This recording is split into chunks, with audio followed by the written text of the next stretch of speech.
Hello, everyone. It's that time to go over my NFL draft grades from the draft this past weekend. Now focusing on the NFC teams specifically. So let's get started with the NFC East division. You got Dallas. I'm giving them a B plus. They obviously needed a replacement for Zach Martin. They got one in the first round. Now Booker was, a little highly drafted. Like it would have been nice to get him like later in the first round. So, but I'm not sure if Dallas tried to trade back and no one would accept it or something. I'm not sure what the case there was, but I mean, a little bit too high for my bridges, but at least it's an area of need.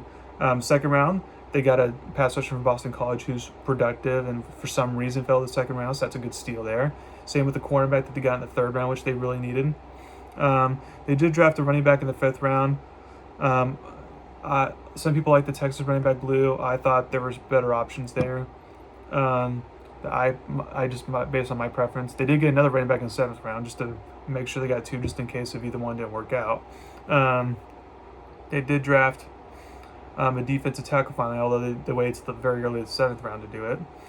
And they did get an offensive tackle late in the sixth round, more because they need more depth there. So the only problem is that, and the reason why they didn't get in the A category was because you desperately need a wide receiver, and you did not get one whatsoever. I just do not get that. They must be really thinking, hey, we can trade for such and such like that, and if they do, great. But if they don't, then that was just really dumb to not draft a receiver there.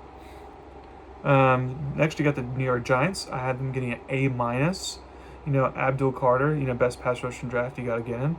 I liked they got Cam Scadaboo and early day three, the running back from Arizona State. That was an excellent get there.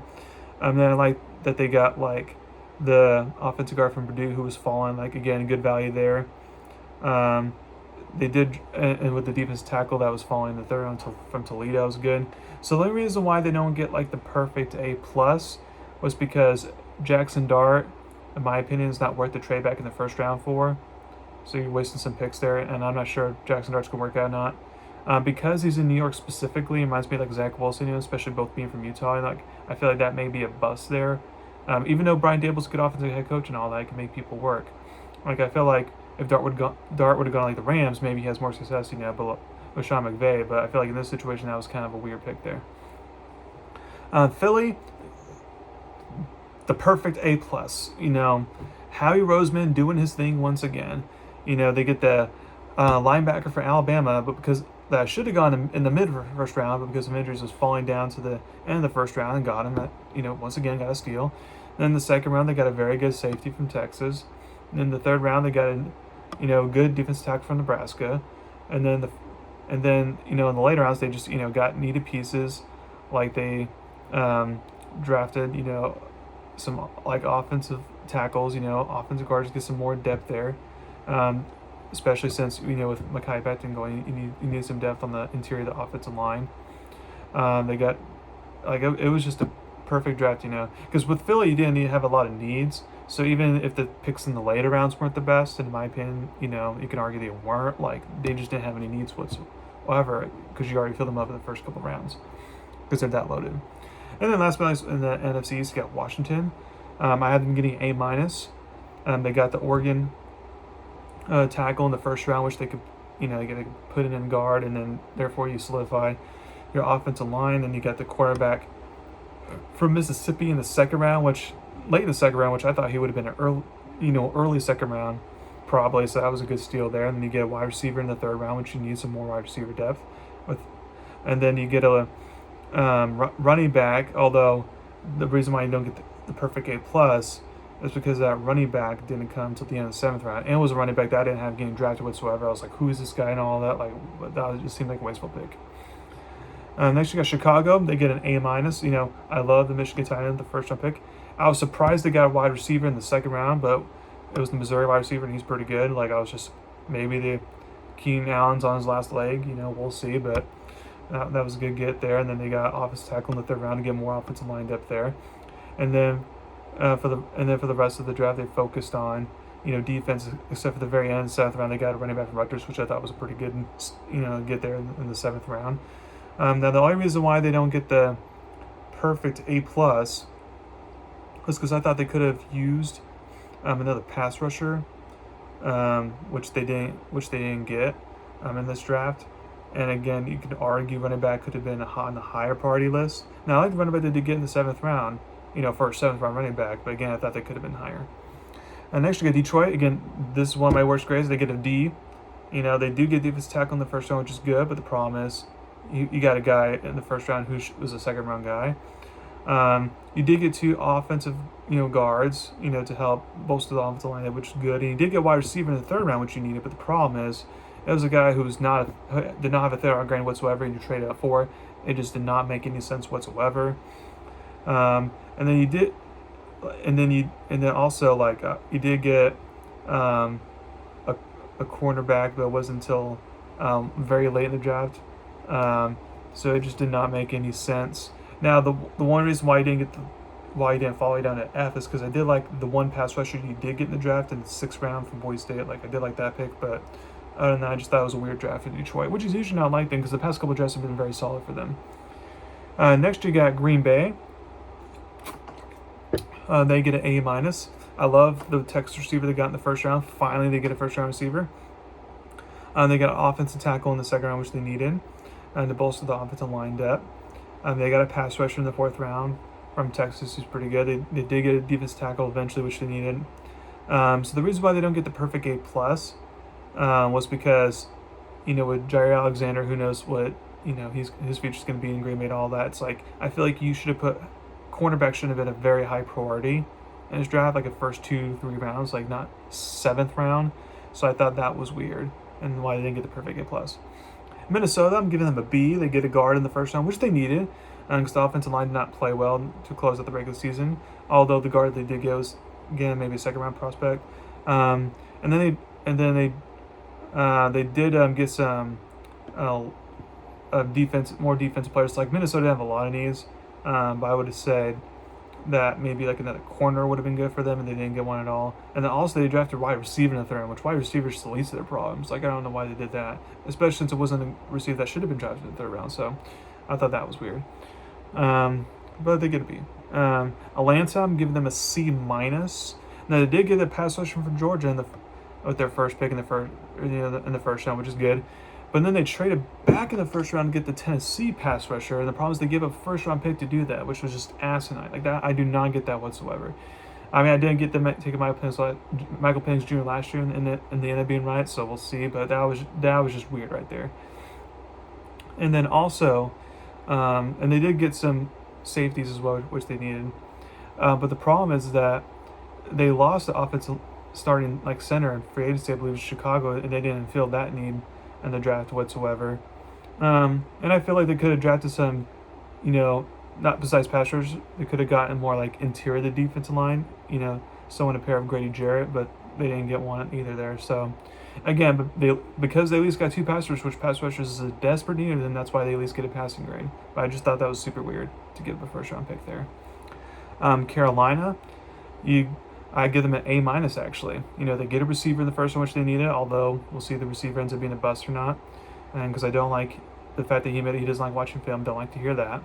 But it's something you needed. And then you get 2 edge rushers in the 2nd and 3rd round, which is good because that's what you desperately needed. And then you get another more, weapons like a tight end, receiver in the later 5th, 6th rounds, which is needed. One of the main issues why they don't get a perfect A+, I feel like they could have used another cornerback to pair with J.C. Horn, and they didn't get a cornerback whatsoever. So that's my reason why they didn't get a perfect A+. New Orleans, I'm giving them a B+. They get an offensive tackle in the 1st round, which is good. They draft many needs, they get a defensive tackle, which they needed. They get a cornerback in the 4th round, which they needed. They get I love their later round picks, especially to get the cornerback in the 4th round from Louisville, the linebacker in the 4th round from Oklahoma, the running back in the 6th round, Devin Neal from Kansas. Just really good picks there. Now the reason why they don't get in the A category is because the quarterback that they did take in this draft was Tyler Shuck from Louisville, which a lot of people love him, but I think he's overrated. And even if he's not overrated, he's good. The thing that's undisputable is that he's injury prone. He's been injured mostly every year of college, and I doubt that's going to all of a sudden be fixed in the NFL. So if I were New Orleans in the 2nd round, as Shedeur was falling, I would have gone Shedeur there. and if it doesn't work out, then you can draft again, another quarterback in the first round. That was your ultimate goal all along, was just a way to get a better quarterback in the first round. But still, it's like, especially Derek Carr potentially being out the way. I just thought that was, a miss there from Kellen Moore, the draft Tyler Shook. Tampa Bay, I'm giving the B minus. Now they did get some corners, both in the second round, third, which they needed. They did draft some pass rushers in the fourth and fifth round, which they needed. The reason why they don't get in the A category is, one, I feel like they desperately needed a linebacker and they did not draft a linebacker. They also could use the safety, they didn't draft one of those either. And then the other problem is wide receiver. It was not a big need for them. Unless you think that Chris Godwin's not going to fully recover from his injury, or you feel like Mike Evans is going to be washing up sooner eventually, because you already have 3 solid receivers, and yet they drafted the Ohio State wide receiver, a good prospect, but you drafted him the first round, which was not needed. So that was just really weird there. And then Arizona, I give them A minus. That got the Ole Miss defensive tackle in the first one, which I thought was a good get. And then they got the steal and got Will Johnson, that Michigan corner I've been talking about, in the second round, which they desperately needed. And then they get edge rusher in the third round from Oregon, which is good. And the linebacker in the fourth round from Ohio State, who's good. They got another corner in the fifth round. And then they got a offensive guard in the sixth round, which they needed, who was kind of sliding down and could have been a higher grade there. So that's why they get an A minus. And the only reason why they don't get the A plus is because I felt like they needed another receiver, and they didn't draft one at all. So that's where they missed the mark there. Now for the LA Rams, usually they draft very well, and maybe I'm wrong here, but I'm giving them the C minus, barely passing. And the reason why it's a C minus because they at least draft areas of need. You get a tight end in the second round, you get another running back because Blake Corum looks like he's not paying as the backup running back behind Kyren Williams. You do eventually get a linebacker, which you needed in the later rounds. Same with another wide receiver, and you also obviously get the first round pick that you traded from the Atlanta trade, which is the big reason why, in a way, you basically get at least a passing grade. But you missed the mark on not drafting a receiver earlier than you should, and you definitely missed the mark on not drafting a cornerback at all. So those are the 2 big misses there. San Francisco, I'm giving them a B plus.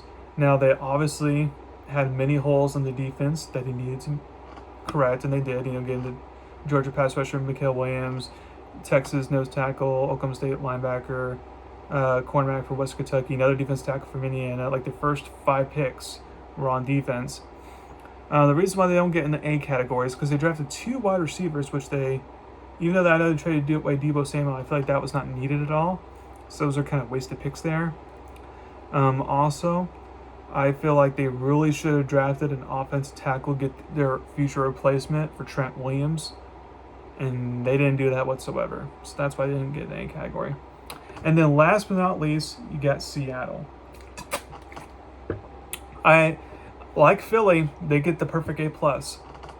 They needed interior offensive line help, and they got that with the North Dakota State guard who could play guard or center, in the first round. Then they traded up in the second round to get a safety who was a potential first round prospect for South Carolina. That was a good get. They got a tight end in the second round as well from Miami, who had a very good year last year. And then you get Jalen Milrow at a buy low, high upside prospect. You just sit behind Sam Darnold for years, and then who knows, maybe he works out as a good quarterback. And then you get you get a defensive tackle in the 5th round, which was good. And then they do get a wide receiver in the 5th round from Colorado State, who was really good. Same with a wide receiver in the 7th round from UNLV. They got Damian Martinez running from Miami, who's surprisingly in the 7th round. That was a steal there. They do get 2 offensive linemen later on in the draft for offensive line depth, which they needed. So it was just a good draft for them. So thank you very much for listening to my podcast today. Please subscribe to my channel to learn about me. Also, as a reminder, continue to watch the UFLs. We're now halfway past the season of the UFL. Continue to watch that, and obviously continue to watch the NBA playoffs as well. And I'm looking forward to see what's going to happen in the second round and the conference championships to come. And I'll do another podcast at some point. I'm just not sure when. Now that the NFL draft's wrapped up and all that. maybe when the NFL schedule comes out. We'll see. Thank you very much. You all have a wonderful day.